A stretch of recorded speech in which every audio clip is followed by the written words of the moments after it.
दोस्तों, कहानी की शुरुआत कैरिबियन सी में तैर रही एक बोट से होती है जिस पर मौजूद फैमिली अपनी छुट्टियां एंजॉय कर रही थी। बोट पर टॉम और उसकी वाइफ जूलियन अपने दोनों बच्चों कैसी और बेन के साथ थे। कैसी हेडफोन लगाकर म्यूजिक सुन रही थी जबकि जॉन अपने बेटे बेन को फिशिंग करना सिखा रहा था। इसी दौरान जूलियन स्विमिंग करने के लिए पानी में कूद जाती है। वह तैरते हुए बोट से काफी दूर निकल जाती है। तभी उसे ऐसा महसूस होता है कि मानो उसे कोई अपनी तरफ खींच रहा हो। वह मदद के लिए टॉम को आवाज देती है लेकिन जूलियन की आवाज उस तक नहीं पहुंच पाती और वह डूबने लगती है। इधर टॉम देखता है कि बोट पर लगी डिवाइस ने काम करना बंद कर दिया है। तभी उसका ध्यान अपनी पत्नी पर जाता है और जब वह उसे डूबते हुए देखता है तो जल्दी से बोट लेकर उसके नजदीक जाता है और पानी में कूदकर उसे बचा लेता है। जब वह उसे बोट पर वापस लेकर आता है तो सब लोग बहुत डरे हुए थे। जॉन कहता है कि मैंने पहले ही कहा था कि बोट से ज्यादा दूर मत जाना। खैर, अब शाम होते ही सब लोग मिलकर बेन का बर्थडे मनाते हैं। आज वह 13 साल का हुआ था। उसे उसके जन्मदिन पर अच्छे अच्छे गिफ्ट्स मिलते हैं। साथ ही सब लोग एक फैमिली फोटो भी लेते हैं। तभी कैसी का बॉयफ्रेंड एडम उसे कॉल करता है और पूछता है कि तुम्हारी फैमिली ट्रिप कैसी चल रही है। कैसी बताती है कि वह यहाँ बोर महसूस कर रही है। तभी एडम बताता है कि अचानक यहाँ का मौसम काफी बिगड़ गया है और आसमान में तेज बिजली चमक रही है। फिर अचानक नेटवर्क के जाने से कॉल कट हो जाती है। कैसी ये बात अपने डैड को बताती है और तभी पानी में कुछ हलचल होती है। ये लोग देखते हैं कि बोट के चारों तरफ बहुत सारी व्हेल मछलियां हैं। टॉम कहता है कि जरूर ये तूफान के आने का संकेत है क्योंकि व्हेल्स और शार्क्स ऐसा तभी करती हैं जब उन्हें लहरों का अंदाजा नहीं हो पाता। तभी एक बड़ी सी व्हेल बोट के निचले हिस्से से टकरा जाती है। फिर टॉम चेक करने के लिए पानी में उतरता है ताकि वह पता कर सके कि नीचे कोई डैमेज तो नहीं हुआ है। लेकिन जब वह ऊपर आता है तो उसके कंधे पर चोट लगी हुई थी। जूलियन पूछती है कि नीचे क्या हुआ था। टॉम बताता है कि पता नहीं, जब मैं पीछे मुड़ा तो ये चोट लग गई। लेकिन इससे भी बुरी खबर यह है कि हमारी यॉट डैमेज हो गई है और इसे फिक्स कर पाना भी पॉसिबल नहीं है। इसीलिए हमें अब मदद की जरूरत है। फिर जूलियन उसका जख्म सिलती है जो कि पेशे से एक डॉक्टर है। जिसके बाद कैसी अपने फोन से मदद बुलाने की कोशिश करती है लेकिन नेटवर्क जा चुका था। फिर जूलियन रेडियो से कांटेक्ट करने की काफी कोशिश करती है लेकिन इनकी हर कोशिश नाकाम हो जाती है। इस बात से टॉम बहुत ज्यादा निराश हो जाता है। उसे समझ नहीं आता कि वह अपनी फैमिली को कैसे घर लेकर जाए। फिर अचानक उन्हें किसी चीज के आने का सिग्नल मिलता है। ये लोग बाहर जाकर देखते हैं तो पता चलता है कि आसमान से कोई चीज नीचे गिर रही है जो देखने में शायद कोई उल्का पिंड लग रहा था। अब टॉम किसी तरह बोट को चलाने की कोशिश करता है लेकिन तभी एक और एस्टेरॉयड उनकी बोट के बिल्कुल नजदीक गिरता है जिसमें ये लोग बाल बाल बचते हैं। फिर पता चलता है कि ये कोई उल्का पिंड नहीं बल्कि सैटेलाइट्स हैं जो किसी कारण से नीचे गिर रही हैं। इससे पहले कि ये लोग कुछ समझ पाते अचानक तेज हवाएं चलने लगती हैं और समंदर में तेज लहरें उठने लगती हैं। फिर ये लोग अंदर आकर चीजों को समेटने लगते हैं। टॉम सभी को लाइफ जैकेट्स देता है लेकिन इन सब के सर चकराने लगते हैं और जूलियन की नाक से खून आने लगता है। तूफान इतना तेज था कि सब के सब बेहोश हो जाते हैं। अब अगली सुबह जब इन्हें होश आता है तो जूलियन देखती है कि उसका पूरा परिवार सुरक्षित है लेकिन इनकी बोट पूरी तरह से टूट चुकी है। उसके अंदर मछलियां और बहुत सारी कीचड़ जमा हो गई थी। टॉम को कुछ समझ नहीं आता और जब ये लोग ऊपर जाकर देखते हैं तो पूरा नजारा बदला हुआ था। अचानक समंदर का सारा पानी कहीं गायब हो गया था और अब ये लोग एक बहुत ही विशाल डेजर्ट में थे। टॉम मैप और कंपास के जरिए इस पूरी घटना को समझने की कोशिश करता है और उसे पता चलता है कि धरती के दोनों पोल्स की डायरेक्शन बदल चुकी है। नॉर्थ पोल अब साउथ बन चुका था और साउथ पोल नॉर्थ, जिसकी वजह से समंदर का सारा पानी दूसरी तरफ शिफ्ट हो गया और इस बदलाव की वजह से बहुत सारे इंसान मारे जा चुके होंगे। ये सुनकर कैसी रोने लगती है क्योंकि उसे एडम की चिंता हो रही थी। अब ये लोग भी इस डेजर्ट में फंस चुके थे इसीलिए जूलियन सारा खाना इकट्ठा करने लगती है जबकि टॉम अभी भी रेडियो से कांटेक्ट करने की कोशिश कर रहा था। उधर बेन एक ऊंची पहाड़ी पर जाकर बैलून्स बांधकर हवा में छोड़ देता है ताकि अगर कोई आसपास हो तो उन्हें देख ले। अब कुछ देर बाद रेडियो पर उन्हें एक आवाज सुनाई देती है। यह आदमी बताता है कि मेरा नाम नोब है और मैं एक छोटी सी सबमरीन का कैप्टन हूँ। टॉम कहता है कि हमें तुम्हारी मदद चाहिए। नोब कहता है कि नहीं कर सकता, मैं भी तुम्हारी तरह फंस गया हूँ। टॉम पूछता है कि तुम्हारी अकॉर्डिंग क्या हुआ होगा। कैप्टन बताता है कि ये पोल्स के बदलने से हुआ है लेकिन मेरी कैलकुलेशन के हिसाब से पोल्स एक हफ्ते में अपनी जगह पर वापस आ जाएंगे और इस बार जो वेव्स आएंगी वो बेहद ही खतरनाक होंगी। जिसके बाद जूलियन अपने दोनों बच्चों को सामान पैक करने भेज देती है। टॉम पूछता है कि तुम्हारी सबमरीन में कितने लोगों की जगह है।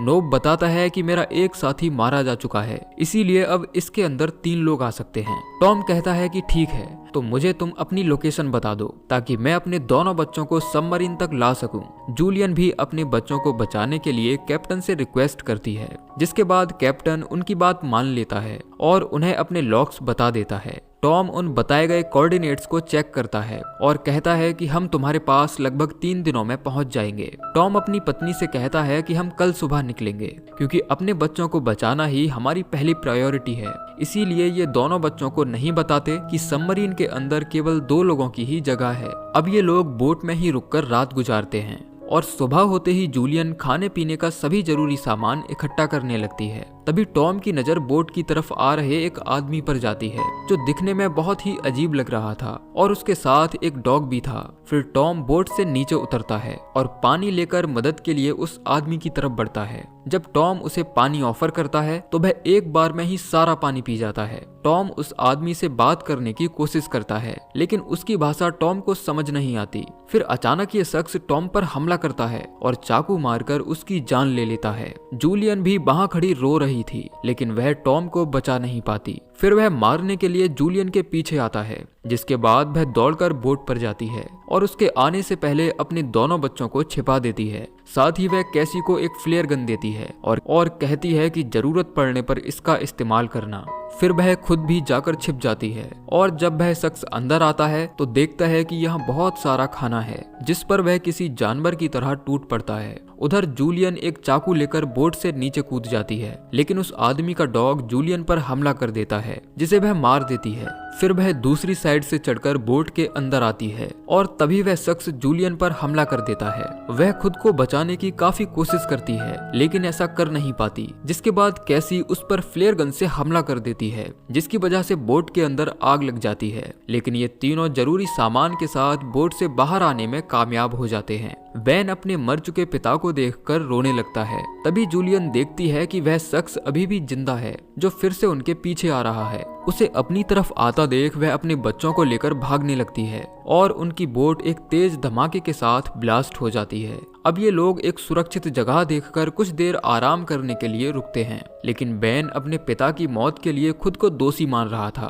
क्योंकि वह सन की आदमी शायद उन बलून्स को देख कर ही आया था। जूलियन उसे काफी समझाती है और कहती है कि खुद को दोष देना बंद करो। अब उस आदमी को नजदीक आता देख ये लोग फिर से भागना शुरू करते हैं और बचते बचाते काफी दूर निकल आते हैं। तभी वह देखती है कि बेन को डिहाइड्रेशन हो रहा है और उनका पानी भी खत्म हो चुका है। फिर इन्हें एक प्लेन नजर आता है जो शायद तूफान में क्रैश हो गया था। ये लोग दौड़कर उसके नजदीक जाते हैं और देखते हैं कि आसपास कोई इंसान नहीं है। अब शाम भी होने वाली थी, इसीलिए जूलियन अपने बच्चों के साथ इस प्लेन के अंदर छिप जाती है। वह अपने दोनों बच्चों को खाना देती है और अपने पति को याद करने लगती है। अब सब लोग इस प्लेन के अंदर रात बिताने के लिए सो जाते हैं। तभी कैसी नींद से जागती है और टॉयलेट के लिए प्लेन से बाहर आती है। इसी दौरान वह आदमी जो इनका पीछा कर रहा था वह हमला करने के लिए कैसी की तरफ बढ़ता है, लेकिन तभी जूलियन उस पर चाकू से हमला कर देती है और उस पर इतने बार करती है कि मौके पर ही उसकी मौत हो जाती है। अपने पति की मौत का बदला लेकर जूलियन को अच्छा लगता है। फिर अगली सुबह जब ये लोग प्लेन से बाहर आते हैं तो देखते हैं कि उस आदमी के शरीर पर बहुत सारे जख्म हैं जो शायद किसी जंगली जानवर के होने का संकेत दे रहे थे। अब ये लोग उस सबमरीन की दिशा में आगे बढ़ते हैं। तभी बेन जो कि बहुत ज्यादा प्यासा था वह गड्ढे में भरे पानी को पीने लगता है। जूलियन उसे ऐसा करने से रोकती है क्योंकि ये पानी उसे बीमार कर देगा। अब ये लोग धूप और तेज हवा से बचने के लिए वहां पड़े गार्बेज का इस्तेमाल करते हैं। जूलियन बेन को इंजेक्शन देती है और अब ये लोग एक शेड बनाकर उसके अंदर छिप जाते हैं। दोनों बच्चे सो रहे थे।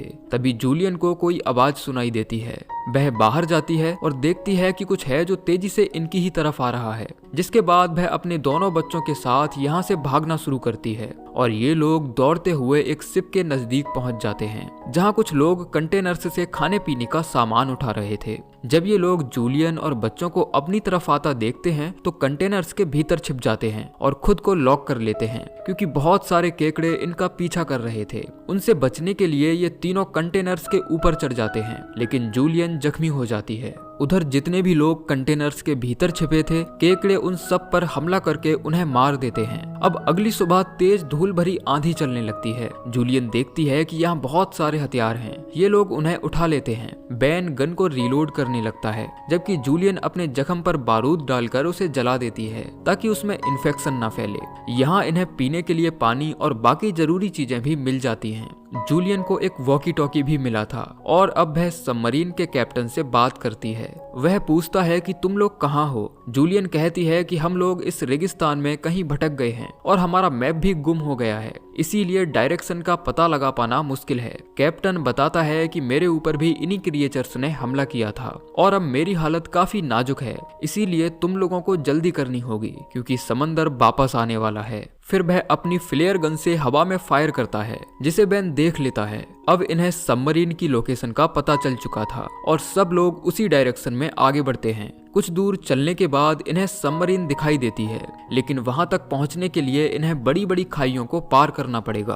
अब ये लोग आगे बढ़ ही रहे होते हैं कि अचानक ऊपर से पत्थर गिरना शुरू हो जाते हैं। तभी जूलियन अपने बच्चों को बचाने के लिए उन्हें दूसरी तरफ धकेल देती है, जबकि वह खुद खाई के इस तरफ फंस जाती है। जूलियन कहती है कि तुम अपने भाई को लेकर सबमरीन के पास चली जाओ, मैं यहाँ से निकलने की कोशिश करती हूँ। हालांकि बच्चे अपनी माँ को अकेला छोड़कर नहीं जाना चाहते थे, लेकिन जूलियन के बार बार कहने पर कैसी अपने भाई बेन को लेकर आगे बढ़ जाती है। जब ये लोग सबमरीन के नजदीक पहुंचते हैं तो इन्हें नोम मिलता है, जो काफी जख्मी हालत में था। वह कहता है कि लगता है अब मेरा टाइम पूरा हो चुका है, इसीलिए सबमरीन में अब 3 लोगों की जगह है। ये सुनकर कैसी अपनी माँ को वापस लाने उसी खाई में जाती है जहाँ जूलियन खुद को उन क्रिएचर्स से बचा रही थी। कैसी उसे अपना हाथ देकर खाई से बाहर निकाल लेती है और अब सब लोग सबमरीन के पास इकट्ठा हो जाते हैं और इससे पहले कि क्रिएचर्स उन पर हमला करते, ये लोग सबमरीन के अंदर बंद हो जाते हैं। तभी इन्हें समंदर की बहुत बड़ी लहर आती दिखाई पड़ती है, यानी समंदर अपनी जगह फिर से वापस आ गया था। जिसके बाद सब लोग खुद को अच्छे से बांध लेते हैं और जैसे ही लहरें सबमरीन से टकराती हैं तो ये लोग बेहोश हो जाते हैं। होश आने पर जूलियन देखती है कि सब कुछ शांत हो चुका है